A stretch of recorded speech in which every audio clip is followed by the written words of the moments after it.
Smile mga bibe, mga bibe. Smile. Mga bibe, mga bebe. Hello, hello, bibe.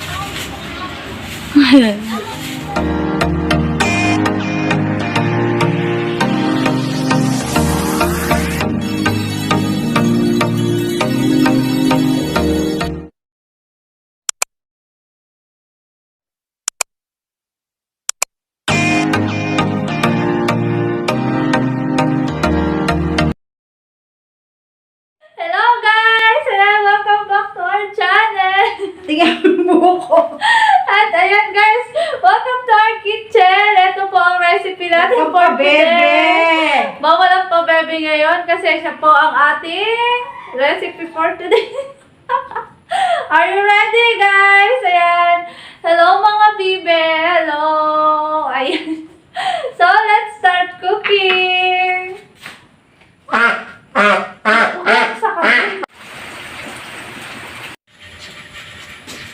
Ayan guys, syempre kailangan muna natin magpainit ng tubig. Ayan. Fire. Painit ng ulo. Ayan, dito kami nagluto sa kahoy para naman kasi kailangan ng maraming tubig para sa pagkatay ng bibe. Guys, ayan, ihimul-mula na po natin ang mga bibe kasi naano na ni Jaja. Naano na po namin. So, maghihimul-mul tayo ngayon. Ayan guys, kitang-kita nyo. Ang dalawang bibe nasa mainit na tubig na. Dapat hindi ka lang mahilig kumain. Mahilig ka din, marunong ka rin maghimul-mul.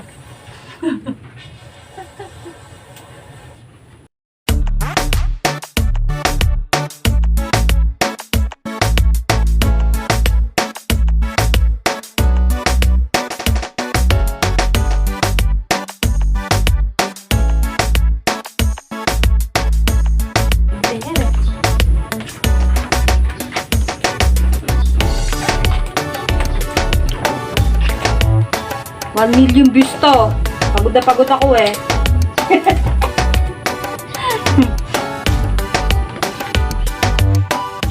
At ayan guys, dress na yung ating bibe. Matapos ang halos isang oras, no? Pagod, nakakapagod. Pero ayan, sulit naman po. Ready na ang ating bibe. Kakatayin na natin po. Tatadta din. Tatadta din pala. Go!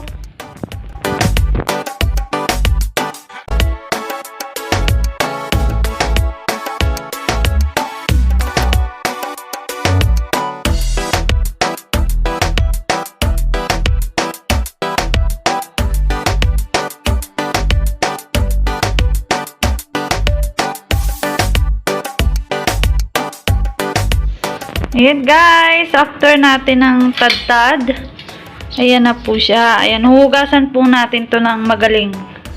Ayan, kailangan kasi to matinding hugas.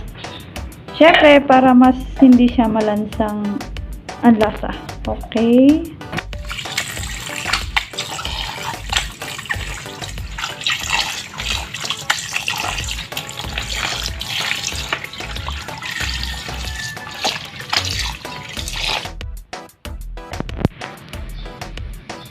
Ayan guys, after nyo pong mahugasan ng mabuti, ayan, patiktikin nyo hanggang mawala yung tubig sa karne ng bibe. And then, mag-start na tayo mag-marinate. Okay. Hi guys, ayan, dahil nga kalderetang bibe ang ating lulutuin, ayan, imamarinate natin siya sa kalamansi, toyo, paminta, sibuyas at bawang. Ayan, after nating mamarinate ng ilang minuto, tsaka natin siya pakukuluan hanggang lumambot ang karne ng bibe. So, simulan na natin.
Ayan guys, nagpainit na din ako ng kaserolang ating paglulutuan.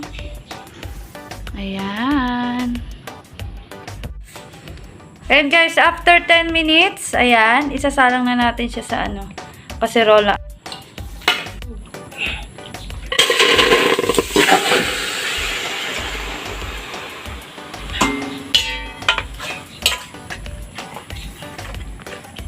Hintayin natin lumambot. Magtutulog pa yan. Ayan, hintayin lang natin yung kumulo at palalambutin na din natin ang ating karne ng bibe. Ayan guys, ipiprito na natin ang kamote habang pinapalambot natin ang karne ng bibe.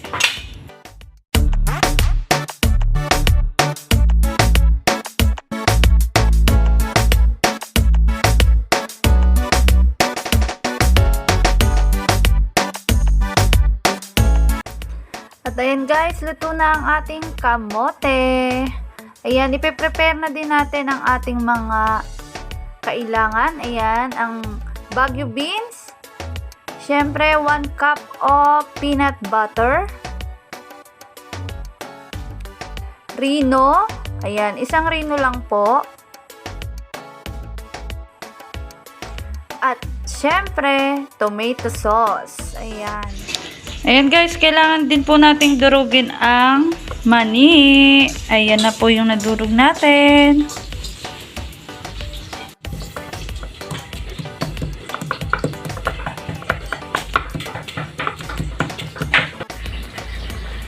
Ayan guys, after 1 hour po, ayan na yung bibe natin.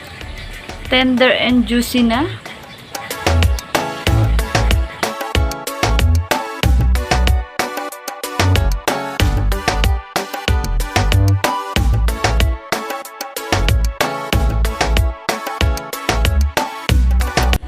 Ayan guys, nilagyan natin ng mainit na tubig ang peanut butter.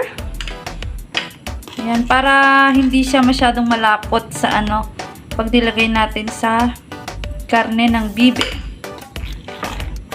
Ayan. Hello guys, ayan, after 2 hours na pong pagpapalambot, ayan, inalis na din po namin yung pinakatubig niya, yung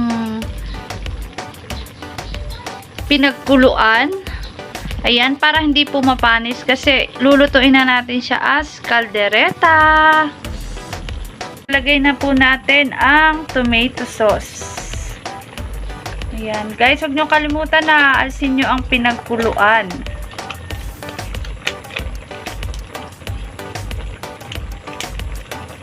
Ayan. Sunod ang rino.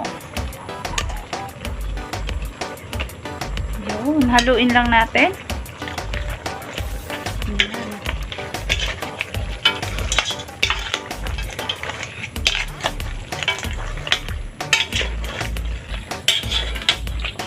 Yan, super tender na yan. 2 oras siyang pinakulo.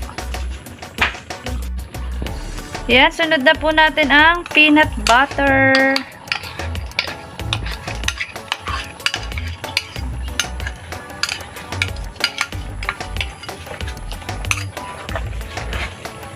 Yan guys, usok.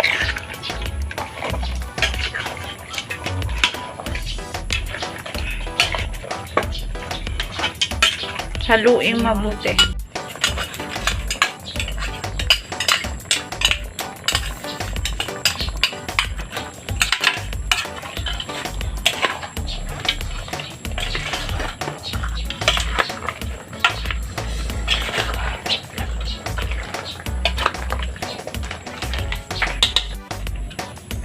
Yan, sunod na natin ang mani. Crushed peanuts para mas masarap. Yummy.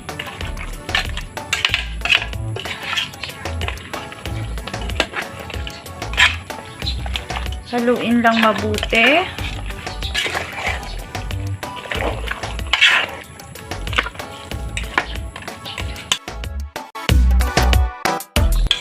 Ayan guys, dagdagan natin ng kaunting tubig. Ayan, para hindi masunog ang ilalim.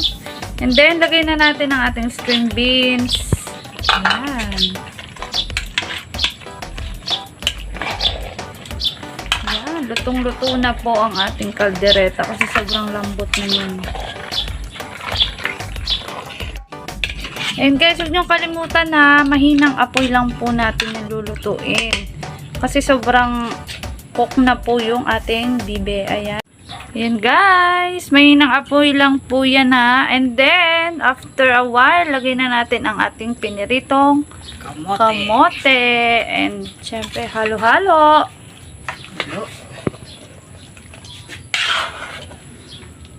Ayan. Sa kahoy po tayo nagluluto guys ha. Kasi matagal po talaga to palambutin. Ayan. Tsaka wala din po tayong pressure cooker. Kaya ayan. Pero mas madali po kung pressure cooker ang inyong gagamitin.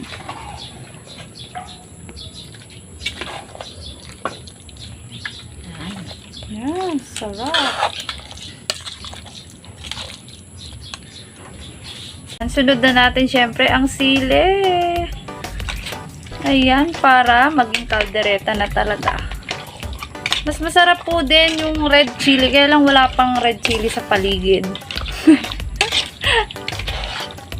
Ayan. Sarap!